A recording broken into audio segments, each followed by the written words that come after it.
All right, so a bit different video today. Basically, I'm not really gonna do any saw work. I've just been spending so much time at work, you know. In fact, I'm just kind of hanging out, waiting for the phone to ring. I'm expected it to ring at any moment. It's that time of year that everything goes horribly wrong. So I have got a whole bunch of parts sitting here that I just got in. And I can't remember what all I ordered. So we're going to kind of go through these parts so you're going to get kind of an idea of what projects we're getting into. You know what I mean? But in the meantime, I'm also going to kind of give you some storytelling from work this past week, because this is my first week at work as the pipe fitter. And I'm going to kind of go over a couple of the jobs I did. So let's see here. Monday, I can't remember what I did Monday. What did I do? Oh yeah. My first job out as a pipe fitter, there was a main leak. It was, what was it? 6-inch or an 8-inch? I can't remember. It was an 8-inch. It was an 8-inch. It was an old cast iron line, and it cracked right at the bell where two pipes come together. So you had to cut a section out and put a new section in and everything. 8-inch main leak. In fact, if you'd talk to me, you'd know that most of my work happens with 6-inch and 8-inch lines, especially our main leaks, because, I mean, those are the most common. We do have other sizes. We got 4-inch, 2-inch, 16s, 20, 24, you know what I mean? It's just the most common stuff is the 6 and 8-inch. But yeah, first one was the 8-inch that broke, and it was pretty smooth. Dug it up, cut a chunk out, put it in. We had so many leaks though that I can't really remember them all. I mean, just like the next day or two later, I was just a couple blocks down from that leak doing another one, exactly the same situation, but it was a 6-inch. I had to cut the bell out, put a piece in. Did another one, it was a 2-inch line, so this one sucked. So what did we do here? This was the second leak we fixed that day, and I can't remember what the first one was. When did this one happen? This happened on Thursday. We did that 2-inch. I'm trying to think. And now, when I'm saying we did that 2-inch, we started digging at like 3 or 4 o'clock in the afternoon. So we did another leak before that, and I can't remember what it was. But that 2-inch, that one sucked because they thought the leak was here, and in order to find it, we had to do a lot of shoveling because there's a 12-inch main, a 2-inch, and then a 6-inch gas, all within, well, if the edge of the 12 was here, the 2 was here, and the gas was here. And you only go so close with a backhoe. The rest of it is all shovel work. And they thought the leak was here, and it ended up being like 15 feet away. So you can imagine 15 feet of shoveling to find that leak. I was wore out. There was another guy on the crew named Dustin. He helps out a lot with the shoveling and stuff. He's a pretty good guy. In fact, pretty much everybody I work with are pretty good people. You know what I mean? If you don't, it's one of those kind of positions where you're kind of expected to do your fair share. And if you don't do your fair share, you're going to hear about it every moment of every day until you pick it up. And then once you do start picking it up, because this is happening to a couple of guys right now, because they just, some people don't like the work, but, they just ride them and ride them and ride them. And then eventually they start picking up the slack. And then it's not like you're riding them and screaming at them or nothing. We're doing like the gentlemanly, trash talking, I guess you could say, all day long. That's all you hear on the cruise, trash talking. It's funny. But these guys, they'll slowly start picking it up and picking it up. Some guys just, they're a little weaker than others. So, you know what I mean?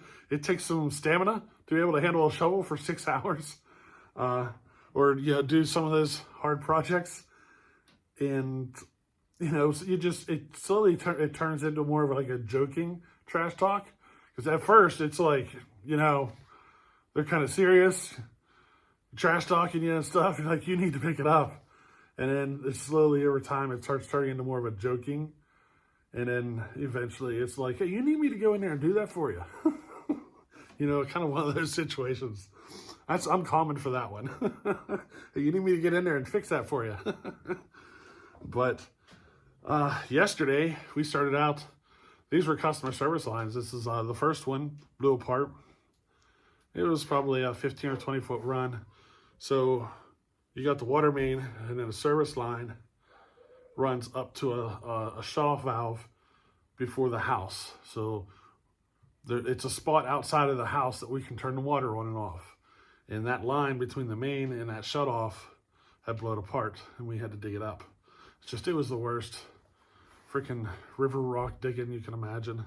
There really wasn't any dirt in the ground. It was all river rock with a little bit, just enough of sandy dirt around the rock to make it compact. You know what I mean? Freaking rocks from this big to this big. It sucked to dig. And you don't know exactly where the line is. It's not like you can say, okay, just dig here. And you really got to be careful around them big rocks, because if the bucket of the hoe is scratching it, it'll take that big rock and push it into the line and rip it right off. So there's a big difference between the line that's leaking and the line that's just been ripped off. There's a large difference in water, if you know what I mean. Because once she's flying full throttle, you really got your work cut out for you. Just getting in there and getting it shut off. But, it was a lot of shoveling, just finding it. And through that rock and stuff, I bet you we shoveled for a couple of hours, maybe 3 hours of shoveling, just till we even found where we needed to get to at the main to get it taken care of. And then from there, we had to do the work. But no sooner did we get that one done, and we had to go do another one, because another one blew apart, a couple of miles away. So we went and did the whole thing again. A lot of long days this week. I looked on my phone. I can keep track of my hours and stuff. We have like an app, like one of your phone apps. We have one of those. You can schedule your time off and everything. But I swear that thing said I had 79 hours. I'll have to double check. It seems high, but I don't know. I swear it said 79 hours. We'll have to see. But what else? I was getting into something there. Now I forget what I was going to talk about. But yeah, it's been an interesting week. It's that time of year. Like I'm literally just sitting here waiting for my phone to ring, because I know I'm going back to work at some point this weekend. It could ring at any moment. It could ring at 3 o'clock in the afternoon. It could ring at 2 o'clock in the morning. You know what I mean? It's going to happen. And I'm the new guy. As far as the pipe fitters are concerned, I'm the new guy. But, I'm not exactly the new guy in our facility. I've been there long enough that they don't really look at me as a new guy. I'm just the new pipe fitter, if you know what I mean. But anyway, let's get on to this chainsaw stuff. I got some parts here, some projects. There's more than one project involved in these parts, so I think some of you guys are going to be happy to see some of this stuff. This is one of the ones that I'm most excited about. New muffler for the 590. We got us a can muffler. We're going to do a proper muffler mod, put a proper muffler on that 590 finally. Finally. Going to put a proper muffler on that thing. This one popped up used on eBay for a good price, so I picked it up, And, hey, I've been waiting for that. I've been talking about that for a while, haven't I? My throttle linkage for the 50 with the Partner 5000 top end. I've been waiting to get throttle linkage for it. It came in. What else did we get? There's a whole bunch of packages sitting here, full of goodies. Here's another one. What's this? Oh, the bolts. This is for the 61 project. New muffler mount bolts. They're fatter on one end than they are the other. So it's kind of like a weird one. The fat side bolts into the cylinder and the skiddy side goes through the muffler. And I could have figured something out, but for like $4 or whatever it was, I just bought new ones, you know? Came with 2 gaskets. I think I'm better off going that route, don't you? And what else do I got here? Here's a package. I haven't even opened this one yet. I think those were the only 2 boxes I had opened. Oh yeah, here, I got another story from work. So I've told you about how everybody has different bids and you get upgraded. Like I was the laborer and I was getting upgraded to be an assistant or a jackhammer guy or something like that. Well, for like the last 2 years, 2 of the guys who had the jackhammer job have been getting upgraded to like an operator, like an equipment operator or something like that. For like 2 years, they've been going through this. Well, we're finally starting to get to our people in positions, like especially with me, because I bumped them down, because whenever they would have been getting upgraded as a pipe fitter to fill a void in the pipe fitter status. And since I moved up to the pipe fitter, that moved them back down to where their hammer project is. And the one guy, he's working, it's like the first time he's had to run the jackhammer all day in like 2 years. And he's like, man, I should have taken that freaking pipe fitter bid. Because, you know, you got to get used to that jackhammer. This jackhammer's a warrior out. And then the same thing kind of happened to another guy, the other guy, because we were, that was yesterday. We were working on a project and the concrete, they must have had leftover concrete and just decided to fill the hole because the concrete was 2 to 3 feet thick in spots that we had to jackhammer through. So it took a lot of jackhammering to get through all that concrete. And it had not a lot of rebar, just a little bit of rebar, but it was enough that it didn't want to pop apart. You know what I mean? But that's the work that I've been doing since they've been getting upgraded. I've been upgraded to their job, you know? So I was helping them do the hammering. I was having a heck of a lot easier time than they were. It was kind of funny. Kind of the insults, you know, the insults at work, going back and forth. Here's some seals. Picked up 2 seals for the 590. We've been suspicious about an air leak. We're gonna throw some new seals in it and see what happens. I'm gonna pressure test it too, but you know, that saw was burned up whenever I got it. So it wouldn't hurt to go ahead and do something like that, you know what I mean? Just to be on the safe side. I got a little tiny box here. I wonder what is in this. I think the rest of these parts are gonna go to the 61 now. I think they got the throttle linkage for the 50. I got the seals and the muffler for the 590. Yeah, this is a whole new trigger setup for 61. Because I said about how the trigger lock don't want to work and stuff. So I bought a whole new trigger assembly for the 61.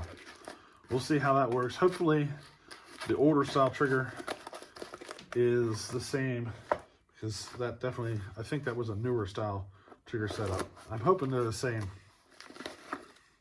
Got a new coil and everything. Got a new switch for the 61. So our electrics should be good to go. Got a new carburetor for the 61. It looks like it's a FarmerTech carburetor. I mean, it's kind of hard to miss when it says FarmerTech right on the box.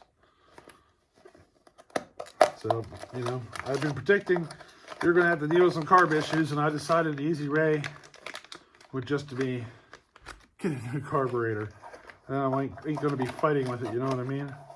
And I don't have much problem with the FarmerTech stuff, I'll tell you. Their carbs are the ones I don't have trouble with usually, so hopefully we're good to go there. If you're wondering, I think it's Wagner chainsaws. Yeah, is that it? Yeah, Wagner. So whenever you order your parts from Wagner, I seem to get nothing but FarmerTech parts. So I tend to keep going back to them because I have better luck with the FarmerTech parts, if you know what I mean. And I think this is gaskets, because we got the cases sitting here split for the 61. We need to put the bottom end back together. I think this is our gaskets. Yep. All our gaskets and seals for the 61. So we're ready to go there. I still have like 1 or 2 packages, I think, I'm waiting on, and I'm not even certain if they're saw related, because I know I'd ordered some gloves, a bunch of them, like 15 pair of gloves or something like that. You know, I need to figure out, do they make a boot dryer that you can install in your vehicle and it runs on 12 volts? I would love to have one of them, something, and I'd be using it to dry gloves. So when my gloves get wet, I can throw them on the dryer and dry my gloves, you know, and throw another pair on. But anyway, yeah, that's the project. I'm not planning on getting into this saw right now. We just got the bearings on it. There's our crank. The bearings are on it. We just gotta get the case put back together and start assembling the saw. And I still gotta finish porting on that cylinder. What's it been, a week or 2 since I touched that cylinder? It's all because the work. You know, I'm a little beat right now. I don't feel like sitting here and working. So I just decided to come out, look at some parts. I took a bunch of firewood in the house, which I think tomorrow we're going to have to fire up the tractor and haul some more up to the house, because that trailer load you've seen previously, it's down to about 1/4 of a trailer load. So it's that time of year. Temperatures are hovering around, you know, 10, 15, top it out around 20 or so. This is the time of year when you eat a large volume of wood, especially when your wood is not the best. So the wood that I'm burning right now was tree service type of wood from the neighbor's house, because he had a bunch of trees taken down. And some wood burns better than others. And a lot of that wood, I'd say half of it, was junky wood, not really the best. We turned a lot of the poplar and stuff into lumber, which, I mean, the whole front wall, we enclosed the whole front of this building off with, what was it? Sassafras. And then the doors was a mix of the poplar and maple. I think there's just a couple of poplar boards there, but most of it's maple. But, and that wood all came from that job, the tree service stuff. But I'm not a big fan of burning that stuff. My preference is oak, red oak, and locust. If I can get the locust. And there's different qualities of red oak. The stuff, if you can get red oak harvested, that the tree is standing with no bark on it whatsoever, that's going to be some of the best burning wood you're ever going to find. And the same if it happens to be locust. If you think you burn good wood now, burn some of that, and you'll realize just how good that stuff is. It's locust especially, because if you've never burnt locust, the first time you burn it, it's going to be kind of a shocker to you. It's going to burn almost, I mean, it's going to remind you of burning coal.